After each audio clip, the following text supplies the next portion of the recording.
Assalomu alaykum aziz vatandoshlar. Moskvadan Premyer reys bilan yo'lovchilarimiz kelib O'zbekistonga chiqib ketishyapti. Ketmoqchi bo'lganlar bemalol ekranda raqamlarga aloqa qilib chiqarasizlar. Videoni oxirigacha ko'ringlar. Avtobusda obzor qilib beramiz azizlar. Bizning reyslarimiz Peterdan Moskvadan O'zbekistonga Premyer reyslarga qo'yilgan.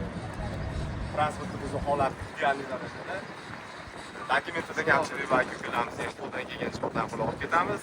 Sumkalar besplatniy bo'ladi. Qo'shimcha ma'lumotlarni shu raqamlardan bemalol olishingiz mumkin. Hozir avtobusimizni ichlarini ham olib beramiz. Azizlar, mana Lux komfortli avtobusimizni ko'rib turibsizlar. Har bitta sidinaning tepasida zaryadniylari bor. Sidinalar yotadi, mana ko'tarib bemalol yotqizib ketish mumkin. Konditsionerlar ishlaydi, qishda pechkalari ishlaydi, hamma jihozlari ishlaydi. Bemalol mana qiynalmasdan sidinalarni yotqizib, oralari ham keng, yetib olishingiz mumkin azizlar. Hozir yo'lovchilarimiz chiqib joylashib, bugun shu avtobusda O'zbekistonga chiqib ketishadi. Reyslarimiz har kuni bo'lyapti.